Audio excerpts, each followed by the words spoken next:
ഇന്ന് നമുക്ക് നല്ല ചൂടുള്ള ചോറിൻ്റെ ഒക്കെ കൂടെ നല്ല അടിപൊളി ടേസ്റ്റിൽ കഴിക്കാനും എളുപ്പത്തിൽ ഉണ്ടാക്കാനും പറ്റുന്ന നല്ലൊരു മീനിൻ്റെ റെസിപ്പിയാണ് കേട്ടോ. ഈ ഒരു രീതിയിൽ ഫിഷ് ഫ്രൈ റെഡി ആക്കിയിട്ടില്ലെങ്കിൽ എന്തായാലും ഒന്ന് ചെയ്ത് നോക്കണേ, കഴിക്കാൻ സൂപ്പറാണ്. ആദ്യം ഒരു ഫ്രൈ പാനിലേക്ക് ഒരു 3 ടേബിൾ സ്പൂൺ വെളിച്ചെണ്ണ ഒഴിച്ചിട്ടൊന്ന് ചൂടാക്കിയിട്ട് ഗ്യാസ് ഓഫ് ചെയ്യുക കേട്ടോ. എന്നിട്ട് ഇതിലേക്ക് 2 ടേബിൾ സ്പൂൺ കാശ്മീരി മുളക് പൊടി ഇട്ട് കൊടുക്കുക. അതിൻ്റെ കൂടെ തന്നെ കുറച്ച് മഞ്ഞൾപ്പൊടിയും പാകത്തിനുള്ള ഉപ്പും കൂടി ഇട്ടിട്ട് നല്ലോണം മിക്സ് ആക്കി എടുക്കുന്നുണ്ട്. ഈ സമയത്ത് ഗ്യാസ് കത്തിക്കാൻ കേട്ടോ. ഒന്ന് മിക്സ് ആക്കിയതിന് ശേഷം ഗ്യാസ് ഓൺ ആക്കിയാൽ മതി. ഇനി ഏറ്റവും കുറഞ്ഞ തീയിൽ വെച്ചതിന് ശേഷം ഇതിലേക്ക് ഒരു 4 അല്ലി വെളുത്തുള്ളി ചതച്ചതിട്ട് കൊടുക്കുക. അതിൻ്റെ കൂടെ തന്നെ കുറച്ച് കറിവേപ്പിലയും കൂടി ചേർത്ത് കൊടുക്കുക. പിന്നെ ഒരു 8-10 ചെറിയുള്ളി ഇതുപോലെ ചതച്ചിട്ട് ഇട്ട് കൊടുക്കുക കേട്ടോ. അരിഞ്ഞിട്ട് വേണ്ട, ചതച്ചിട്ട് തന്നെ മതി. അതിൻ്റെ കൂടെ ഞാനൊരു ഒരു ചെറിയ പീസ് സവാള ഒന്ന് ചെറുതായിട്ട് പൊടിയായിട്ട് മുറിച്ചിട്ടും കൂടെ ചേർത്ത് കൊടുക്കുന്നുണ്ട്. എന്നിട്ട് ഇതെല്ലാം കൂടി നന്നായിട്ട് മിക്സ് ആക്കി എടുക്കുക. ആ ഒരു പൊടികളും ആ ഒരു ഉള്ളിയും കാര്യങ്ങളൊക്കെ നല്ലോണം മിക്സ് ആക്കി കിട്ടിക്കോട്ടെ.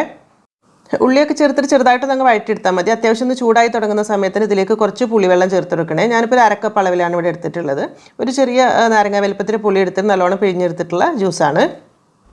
ഈ സമയത്ത് ഒരു ഇത്തിരി ഉണക്കമുളക് ചതച്ചതും കുറച്ച് കുരുമുളക് പൊടി കൂടെ ചേർത്ത് കൊടുക്കുന്നുണ്ട് കേട്ടോ. പിന്നെ വലിയ ജീരകത്തിൻ്റെ പൊടി കയ്യിലുണ്ടെങ്കിൽ ഇത്തിരി ഇടുകയാണെങ്കിൽ കുറച്ചുകൂടെ നല്ലതാണ്. പിന്നെ ടേസ്റ്റ് നോക്കിയിട്ട് ഉപ്പും പുളിയൊക്കെ കറക്റ്റ് ആണോ നോക്കിയിട്ട് ഒന്ന് റെഡിയാക്കി കൊടുക്കുക. അത് കഴിഞ്ഞിട്ട് നമുക്ക് ഇഷ്ടപ്പെട്ട മീൻ ഏതാണോ എന്നുണ്ടെങ്കിൽ അത് ഇതിലേക്ക് വെച്ച് കൊടുക്കുക. ഞാനിപ്പോൾ ഇവിടെ കിങ് ഫിഷാണ് എടുത്തിട്ടുള്ളത്. നമുക്ക് ഇഷ്ടപ്പെട്ട ഏത് മീനിലും ചെയ്യാം. അയില, മത്തി അതുപോലത്തെ ചെറിയ മീനിലൊക്കെ ചെയ്താലും നല്ല ടേസ്റ്റ് ഉണ്ടാവും. ഈ ഒരു മസാല അത്രയ്ക്ക് സ്പെഷ്യൽ തന്നെയാണ് കേട്ടോ.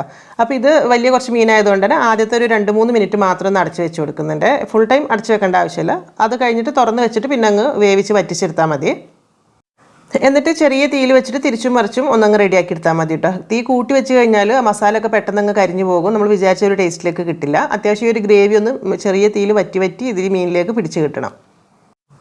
ഇതുപോലെയൊക്കെ ആവുന്ന സമയത്ത് ഗ്യാസ് ഓഫ് ചെയ്യാം കേട്ടോ. ഇനിയും വറ്റിച്ച് കഴിഞ്ഞാൽ അത് തീരെ മസാല ഇല്ലാത്ത പോലെ ആവും. നമുക്ക് ആ ഒരു മസാലയും കൂടെ കൂട്ടി ചോറിൽ കഴിക്കുമ്പോഴാണ് കറക്റ്റ് ഒരു ടേസ്റ്റ് കിട്ടുക കേട്ടോ. ലാസ്റ്റ് ഒരു ഇത്തിരി കറിവേപ്പില ചെറുതായി മുറിച്ചതോടെയൊക്കെ ഇട്ട് കൊടുക്കാം. എന്നിട്ട് ഈ ഒരു ചൂടോട് കൂടെ തന്നെ നല്ല ചൂടുള്ള ചോറിൻ്റെ ഒക്കെ കൂടെ കൂട്ടി കഴിക്കുന്ന സമയത്ത് ശരിക്കും പറഞ്ഞാൽ വേറെ കറികളൊന്നും വേണ്ട കേട്ടോ. ആ ഒരു മസാല തന്നെ മതിയാവും. എന്നാലും ഒരു ഇത്തിരി ഏതെങ്കിലും നല്ല ടേസ്റ്റിലൊരു മെഴുക്ക് വരട്ടി കൂടെ ഇട്ടെങ്കിൽ നല്ല അടിപൊളിയായിരിക്കും. ഇതിപ്പോൾ കുറച്ച് മുൻപൊക്കെ ആയിട്ട് വൈറലായിട്ടുള്ള ആ ഒരു ഫിഷ് ഫ്രൈ റെസിപ്പി തന്നെയാണ് കേട്ടോ. പക്ഷേ ചെയ്ത് നോക്കിയ സമയത്ത് നല്ല അടിപൊളി ടേസ്റ്റ് ആയതുകൊണ്ട് ഷെയർ ചെയ്യാണ്. സൂപ്പറാണ്. ചെയ്ത് നോക്കാത്തവരുണ്ടെങ്കിൽ ചെയ്ത് നോക്കണേ.